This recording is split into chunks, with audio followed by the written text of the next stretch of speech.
Hello team and welcome to another ATP Geopolitics video with myself, Jonathan M.S. Spears. This is Ukraine War News Update, second part. There are for Christmas Eve, 24th of December 2023.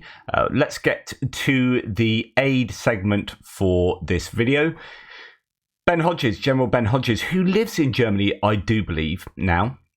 He's formerly in charge of US forces in Europe, I think, at some point in the past, but he said, well, actually, this is in response to Ilya Ponomarenko, who's a Ukrainian journalist, saying Germany is officially Europe's leading arsenal of democracy and a powerhouse of the free world. Who was expecting to see that less than 2 years ago? Germany is stepping up, says Ben Hodges. Most of my German neighbours and friends support this. Oh, yeah, there you go. And acknowledge they've got to do more for Ukraine and within NATO. But I still don't understand the Bundeskanzler's reluctance to provide tourists to Ukraine. When I was speaking to German Aid to Ukraine, the Twitter handle that I interviewed recently, he was saying that Scholz doesn't like to do things first. He wants other people, you look at the Leopards. He successfully got the US to commit some Abrams tanks and so on and so forth. That's his kind of modus operandi. With tourists, I think, well, he thought at least that it would be a case that the Americans would have to provide perhaps Tomahawk cruise missiles or some equivalent long-distance cruise missiles, because these have a much greater range than the Storm Shadow Scalp sort of equivalents. That's kind of what Scholz is like. Unfortunately, he isn't a leader in terms of pushing the envelope first. He likes other people to, or safety in numbers. Okay, we're going to do this together, right? Let's provide these things. But to go out on a limb and provide tourists on their own, he's not cool with Germany doing that. Is how at least my guest understood the situation, and that seems to be pretty plausible to me. But other than that, Germans are doing a pretty phenomenal job.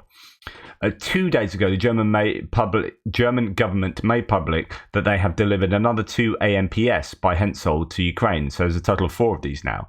But what is the AMPS? It's an airborne missile protection system. And what is it capable of? This video explains everything you need to know. I'm only going to play the first part of this, but you'll get a sense of what this system is, hopefully, by what I play. Hensoldt's airborne missile protection system protects airborne platforms and the crew from a variety of threats. AMPS combines a control and display unit with missile warner, radar warner,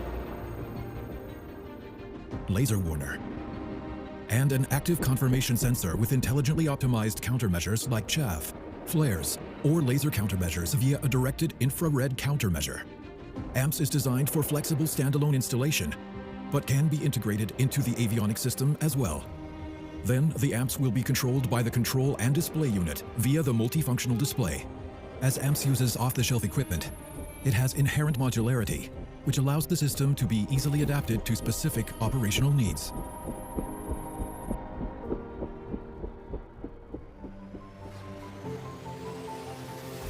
So basically, you plug this system into, say, a helicopter or an airplane or whatever, and it's quite modular. So you can put chaff, flares, laser. So you can set, you can put a laser component on the side of the helicopter, and as a missile comes towards it, the laser guides it away, depending on what kind of missile it is, and it can detect what kind of thing is firing at the helicopter or the airframe, and then puts in countermeasures in place and protects the airframe, is how I understand it. It can work as a standalone system, or you can rig it up to be part of the display unit and part, controlled by the pilot. The idea is that rather than the pilot, in, say, a helicopter, for example, this can also be the case with jets, the helicopter pilot maybe flies low, raises up, fires off those rockets, and then you often see them, and we're going to fire off chaff just in case, or flares. What this system, I presume, does is detect stuff and fires it off when it's needed, rather than the pilot just in case, I'll fire this off, and then maybe running out, or using them unnecessarily, or not knowing when there is actually a missile coming towards it.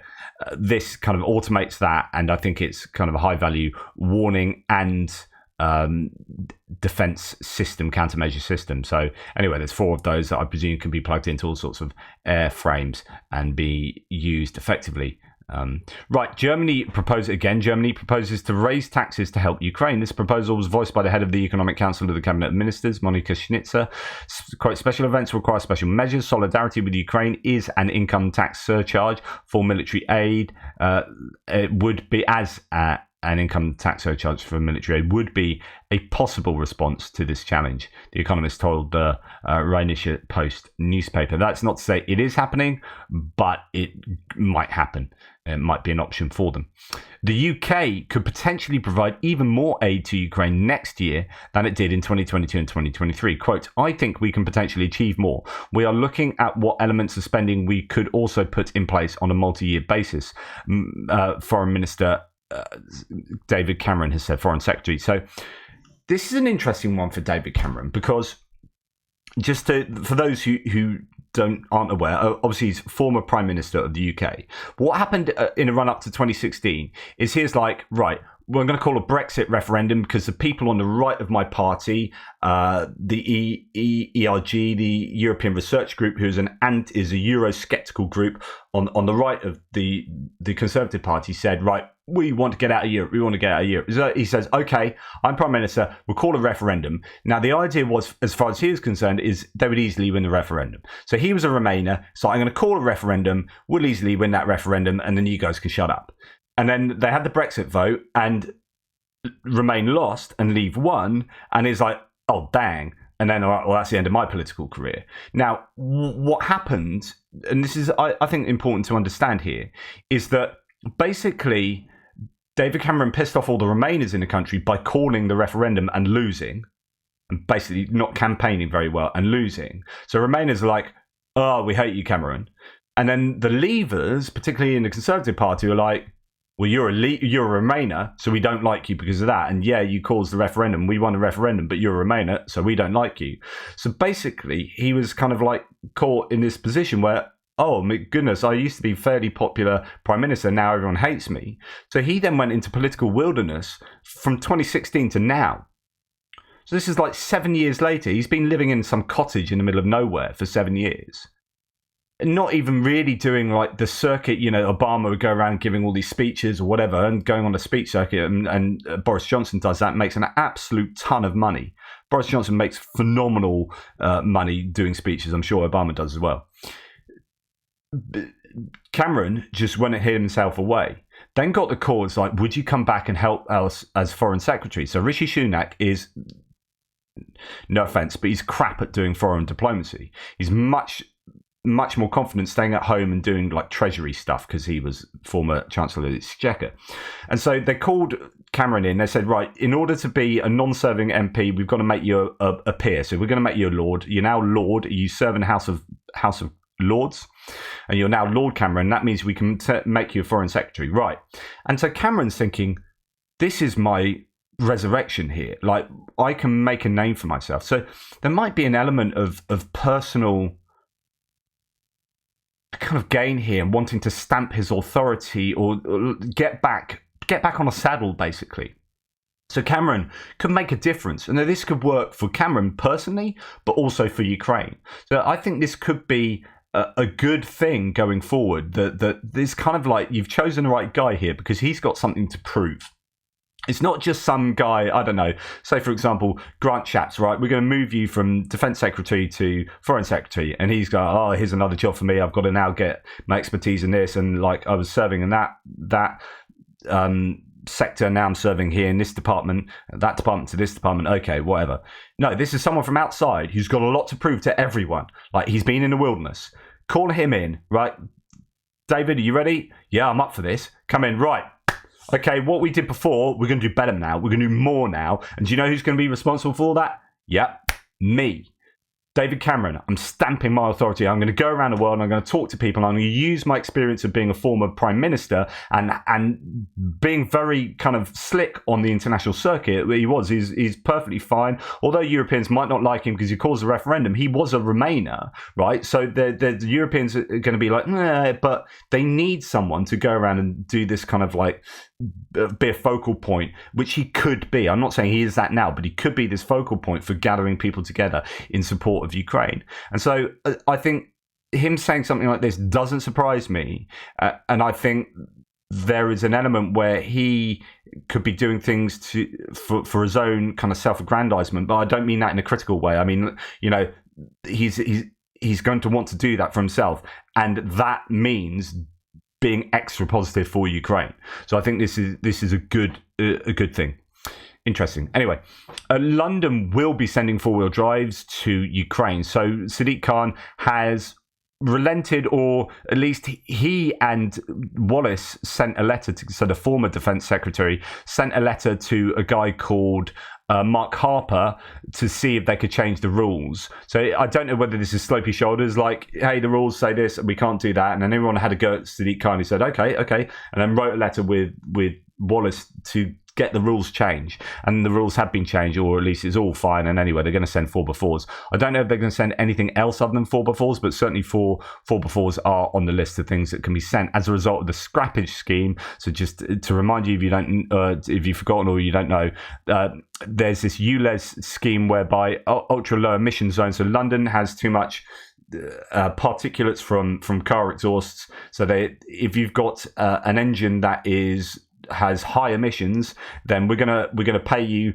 an amount of money to scrap it, and then you can buy like an electric car or whatever, and then that scrapped car will be scrapped, and that's the end of that, and we get lower emissions in London, and actually you can breathe more easily. So the idea is like, right, we don't want those to be scrapped. They can be sent to Ukraine and be used for the war effort in Ukraine. And that was the whole thing. And there were legal issues with that. And now there aren't, and all sorted. So happy days. Right. Okay. Poland's new foreign minister has called on European countries to rearm in the face of Russian threats, arguing that wars are not decided by tactical engagements, but by industrial capacities. Yes. Totally correct. So Sikorski, who was a foreign minister over in Ukraine recently, took over as foreign minister just this month, made the comments in an interview after returning from his first official visit to Ukraine. Quote, as the West, we are 20 times richer than Russia, but if Russia puts its economy on a wartime footing and we continue on a peacetime basis, they can outproduce us. Wars are not decided by tactical engagements, but by industrial capacities, and we are behind the curve. This is the kind of rhetoric we need, and this is the kind of action, hopefully, that we need, which is getting Europe onto... It doesn't have to be like a full wartime footing, not like we were in the Second World War or anything, but we need to be treating our defense industrial military complex as if we are. We need to be like ramping up production of all sorts to basically produce our own defense stuff for our own defense capacity and our own defense capabilities, but as well to support Ukraine. I was down a pub last night with my mate, who's a very highbrow guy. We were talking philosophy, but actually we spent most of the time talking politics. We talked a lot about Ukraine. And there's a couple of things that really surprised me. He had never heard of BRICS. And that was really interesting because how can... And he is pro-Ukraine, but he actually had a few Russian talking points. So I was like, oh no, I need to challenge you on that. I need to challenge you on that. It's not NATO's fault this war started, blah, blah, blah. And he's like, yeah, but I was listening to Peter Hitchens and like, okay, so this narrative is coming over from Russia and it's got into some of our media outlets and they are regurgitating Russian talking points. I need to sort that out. So I had a frank conversation about some of these ideas. I was like, you are a super intelligent guy, and yet, like, you don't know what BRICS is. So we've got, when we do these polls to say what US voters think about what's going on and how much support should go to Ukraine. Like, if we have certain people who are really knowledgeable about world affairs and stuff in general, don't know about this whole area of BRICS. I know this is an anecdote, but like, how much is there a lack of knowledge that feeds into incorrect views on what's going on with Ukraine and what should happen with our governments? So if you're doing polls of the general populace, how much do the populace know? And I used to argue this about Brexit. I did years of research into Brexit, and I publicly debated it. My position was a Remainer, but whatever. I'm not saying anything about that then. But I was like, one of my points was, I don't think there should be a referendum here, because I don't think the general population know nearly enough about how the EU functions in order to be able to cast a knowledgeable enough vote. Like, I've done heaps of research and I don't know enough. I feel I'm not in a position to vote, and yet I'm debating on the public stage for this. Like, we're asking the general public, and no one knows how the EU operates, how it works. They have these half-baked ideas about what happens, and they're generally wrong. Anyway, my point is that it's dangerous asking people's opinions about stuff when they are deeply uninformed about those things. And the same can be said about Ukraine and Russia and geopolitics. It's like, you don't understand what the geopolitical ramifications of not supporting Ukraine are, because you don't understand the threat of BRICS or the threat of like the hegemonic status of Russia and China against like the US and allies, and how this is all really about it's not about morality, but it's about economics, and it's about power, and it's about geopolitical stability, and et cetera. Anyway, that was interesting, but the other thing we talked about, sorry to get back on track here, is this, and this pertains to what your man here is saying, and indeed it pertains to, say, UK defence spending or any national defence spending.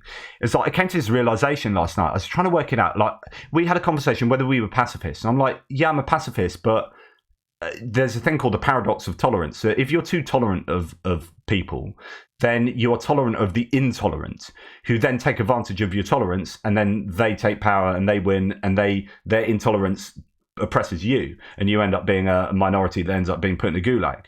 So if you're so tolerant that you tolerate everything, then you end up losing. So you need tolerance, but with teeth. Liberalism with teeth, I used to call it. So I'm like, yeah, I'm kind of technically a pacifist, but obviously I'm here advocating for war. So the way I see it is like, if you were to ask me, do I enjoy paying for my insurance, for my car insurance, my house insurance? I say no, because I generally don't claim on it, and it's a pain in the ass paying out all that money every month or year or whatever. But then if you ask me, do I like paying insurance when I have to claim on it, and actually someone's crashed into my car and I've got a total car, and that insurance pays for me to get a new car, I'm like, yeah, insurance is freaking good. Damn straight. Insurance is great. Defense spending is insurance. Defense, and this is a realization I had last night, or at least the realization of the analogy, which is so good, I think. Let me know what you think. Defense spending is an insurance policy. We don't like going to war. No one likes war. No one likes killing people. We're all kind of pacifistic in that idea. Or most of us probably are, right? But, none of us like paying insurance. But we need insurance when we need it. And when we need it, goodness, we need it. And thank goodness we spent that money on it. We need our armed forces when we need them. And when we need them, goodness, we need them. So the question is, are we buying a good enough insurance policy on a yearly basis, or are we buying a crap policy that when it comes to it, the excess on our policy is like, oh yeah, you've crashed your car and the excess is like £1,000. I've got to pay £1,000 for a £2,000 fix up. God, I wish I'd spent more on my insurance policy so that I had less excess and better coverage. And oh, you're not going to cover that part of it. You're not going to cover that part. What we need to do is spend really decent money on good insurance. What we need to do is spend really decent money on our defences, on our armed forces, so that when they are called into action and when we do need them, we're ready to go. We're good to go. Yeah, we've got virtually no excess, and let's get that policy kicked in. I'm going to claim on that. We've just been invaded. We've got a good army. We've got a good navy. We've got a good air force. Let's go for it. I hate war, and I'm a pacifist in that kind of nature of like hating war. But if it's thrust upon me, I need to have strong defenses because, yeah, I don't like war, but some other people do like it, and they're happy to invade. And so our insurance policy is not just about our own defense of our own nations, but the defense of our ideals across the world. And so therefore, we need to be paying good money to ensure that we have global security going forward. And we need to pay good money for the defense of Ukraine because that will pay back in the long run. That's kind of where I'm at. And this is, I think, is what Poland's foreign minister is saying. We need to get onto a war footing. We need to like ramp up our insurance payments to get a much better policy so that we can draw on that. Right. Anyway, moving on. This is something I meant to talk about yesterday in the Frontline Update, and I referenced it earlier, which is it's an ISW analysis here on the mobilization taking place. So, a Ukrainian intelligence official reported that Russian forces are intensifying force generation efforts to offset the rate of Russian losses in Ukraine in order to sustain ongoing offensive operations along the front. So, the GUR deputy chief has said that Russian forces recruit 1,000 to 1,200 new personnel each day to replenish losses in Ukraine and send most of those new recruits immediately to the front. This is what we were talking about in that video I showed you earlier of guys being sent to the front as stormtroopers, and they hadn't held a gun for 2 weeks, and they went to the range to throw grenades, and they'd run out of grenades, and they're told they're going to be territorial defense, but they're actually being sent straight to the front to attack the Ukrainians. And then this goes to talk about, well, do they have reserves? No, they don't really have reserves. There's no great strength in depth, but they are able to pull in reserves. What's going on there? Well, primarily they are, I would argue, pulling in just newly mobilized troops. Mobilize, throw into the front line. Mobilize every month, throw it to the front line.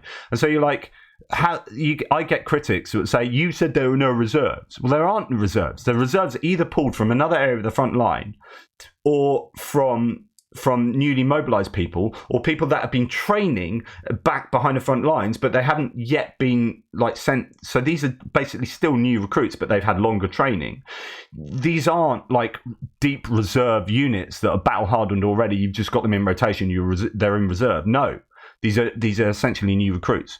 And this is what this whole piece talks about. So Ukrainian officials previously reported in summer and spring 2023 that Russia was recruiting roughly 20,000 personnel through crypto mobilization efforts per month. But Skibitsky's figure suggests that Russia currently generates roughly 30 to 37,200 new personnel a month.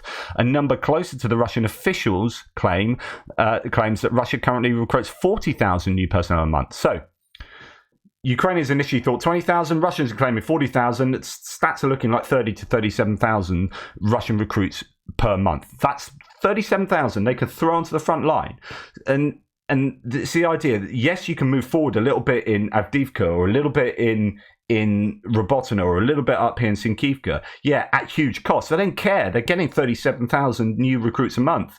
If we can carry on getting them, as a Russian general, where I don't really care a lot about how much we have to pay their families and the kind of political fallout for Putin that this might have, my job is to move forward on the front line. I don't care about these big ideas. So, give me the troops and I'll do that. Give me the troops and I'll do that. We did it in Stalingrad. We'll do it here. Give me the troops. We'll just go forward. We've only got one rifle between five. When he dies, pick up his rifle. Let's go. That's what we did in Stalingrad. That's what we're going to do now, type thing.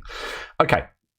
Skibitsky stated that Russian forces are trying to maintain manpower levels for expeditionary forces in Ukraine at a level of at least 92 to 95% of the current deployed forces' strength, so that Russian forces can maintain the tempo of their ongoing offensive operations. Skibitsky's statement suggests that Russian forces are unable to simultaneously generate large reserve forces while maintaining or increasing Russian forces' operational tempo in Ukraine. The apparent Russian force generation effort to maintain current offensive operations by offsetting high Russian casualties will likely be insufficient to fully replenish and reconstitute existing units in Ukraine if Ukrainian forces continue attriting Russian forces as they have been doing. In other words, they can't rotate people, give them a break, because they're just like, it's a meat grinder, right? In. You guys are fighting there. You've been there for like a year now. Can we have a break? No, you can't. In. We're going to try and help you out with some more, new recruits, but basically you can't rotate because we don't have the reserves behind to be able to do any feasible rotations.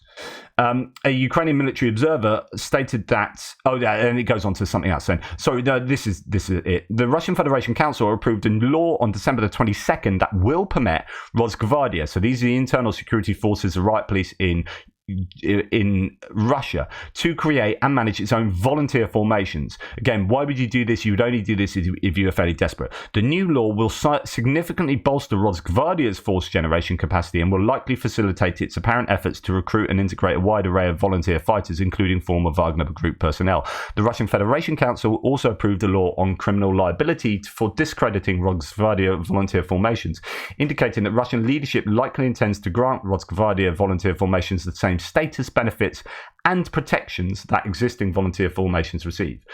Again, this is it shows that they need boots on the ground. We need volunteers. Let's do everything we can to enable volunteers to join and be granted the same rights so they want to join and it's more attractive for them to join.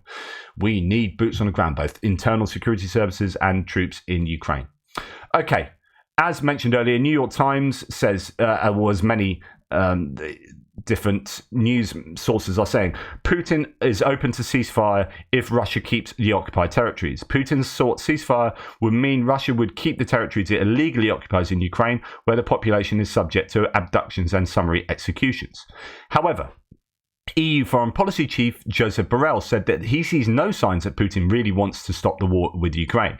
Quote, if we don't change course quickly, if we don't mobilize all our capabilities, it will allow Putin to win the war in Ukraine. And actually, the details of what he says are important. And this is good rhetoric.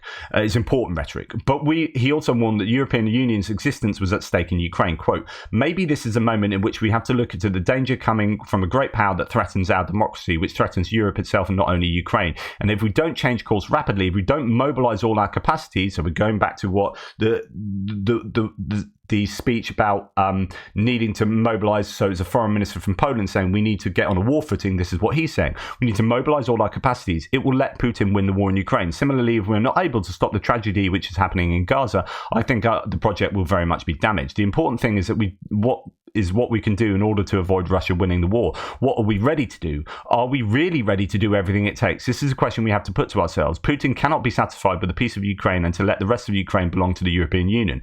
He cannot be satisfied with the limited territorial victory. He will not give up the war, especially not before the American election, which may present him with a much more favourable scenario. So we must prepare for a conflict of high intensity for a long time, Borrell said. I know some of you out there think are Republicans who say, hey, don't worry, Trump, it'll be fine. It's all good.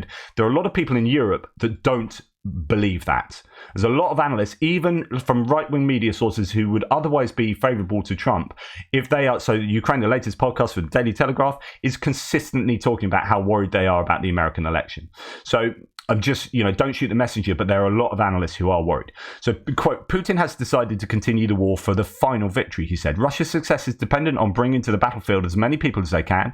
They have, at this time, the greatest number of deaths, of casualties in the battlefield in the presence of the human reserve. There were 150,000 people massed in the Ukrainian border in February. There are 450,000 now, so 3 times more. At the same time, he said Putin, quote, had been wrong about the capacity of his army. He was wrong about the capacity of the Ukrainian resistance. He was wrong about the will of the European Union. He was wrong about the strength of the transatlantic alliance, but he is still there. He is still willing to fight, to let his people die, so that his army and his people suffer because he has no reverse. He claimed, quote, Russia has never been able to become a nation. It was always an empire with the Tsar, with the Soviets, and now with Putin. It is a constant of Russia and its political identity, and as a result, a threat to its neighbours, and particularly to us.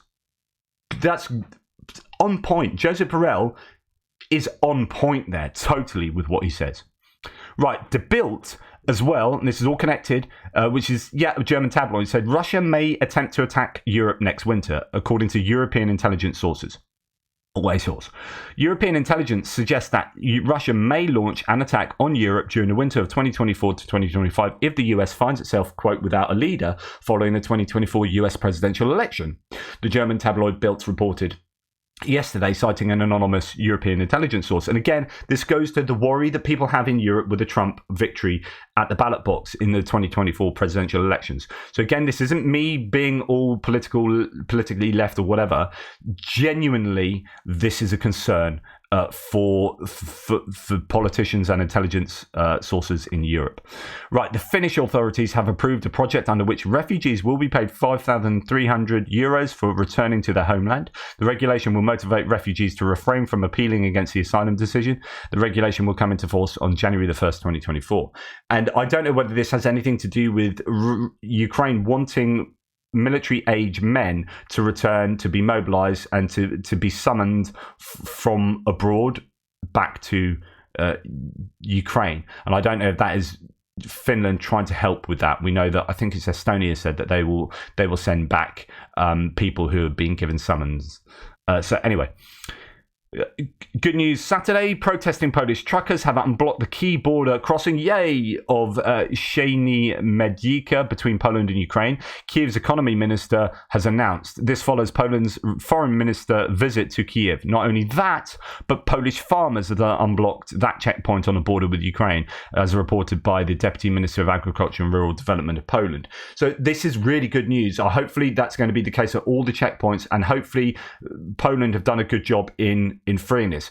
Just a quick note, I know that WB, and I'll talk about this, one of my commenters on the thread said that TVP is shutting down because they were really pro-Ukrainian news outlet source. However, they've been shut down by the new government and some people who are really big fans of TVP are really up in arms about that. And one of my commenters are like, I've just been watching some of the back catalogue of the guy that does one of the main pro-Ukraine shows on there, doing his thing on Donald Tusk. And actually, Donald Tusk is horrible and he's anti-Ukraine in this way, and blah, blah, blah, blah.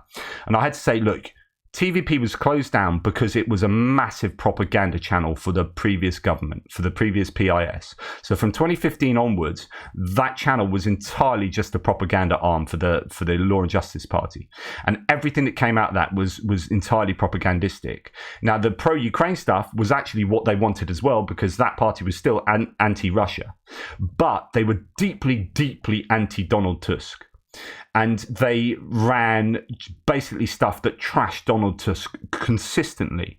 So when one of my supporters, and a great supporter of the channel, said, I've watched this and Donald Tusk is X, Y, and Z, just treat all of that with a massive dollop of skepticism. I would just assume that everything that TVP has said about Donald Tusk is outright propaganda until you can justify that from external sources that aren't just TVP. So TVP was closed down for a good reason.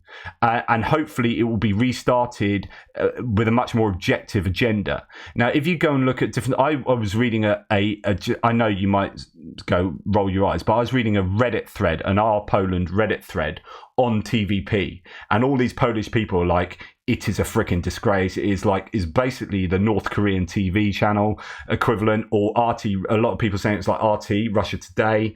It was that propagandistic, and so therefore, if you watch anything from TVP that's to do with their domestic politics, you have to take it with more than a block of salt. It's just like assume that you are being lied to until you can confirm that from elsewhere. So that my opinion would be it's probably very good reasons that Donald Tusk shut that down. Now, the other thing is look at the votes from the Polish parliament. It was something like 244 votes to 88 or something like that, and 16 abstentions, something like that. Now, that's a really big majority. And remember, they've got a minority coalition government. In other words, pretty much everyone but the PIS parliamentarians voted to shut down TVP, give or take, right? That tells you all you need to know. Like, everyone accepts it is just a propaganda arm. So sorry for that. It's not a rant, but that it is. If you're going to believe TVP and Donald Tusk is the evil guy and he's actually anti-Ukraine, it's just, as far as I'm concerned, it's just not true. Right, investigative journalists from V Square Project claim that advisors to Hungary's pro-Russian Prime Minister Viktor Orban were directly engaged in the election campaign that preceded Slovakia's September the 30th general election. Who knew? Right, Robert Fitzgerald got in, who seems to be really pally with Viktor Orban. Well, it looks like the Orban, the Fidesz party, or Orban's stooges were heavily involved in the election in Slovakia, and there's no surprise that Slovakia are now doing things that are pro-Russian, and Viktor Orban is just in Putin's pocket, and this is a huge challenge, I think, to the EU going forward, and they need to do something about need to do something about Hungary and Slovakia. These are a real thorn in the side of democratic, free and fair elections and democratic checks and balances and mechanisms. I've got a headache. I've been talking so much. Just comes out. Please watch my live stream later. Well, there'll be more of that, but with someone else as well. Thank you for watching. Please like, subscribe, and share. Take care. Merry Christmas year, Yuletide, Saturnalia, whatever. Thanks.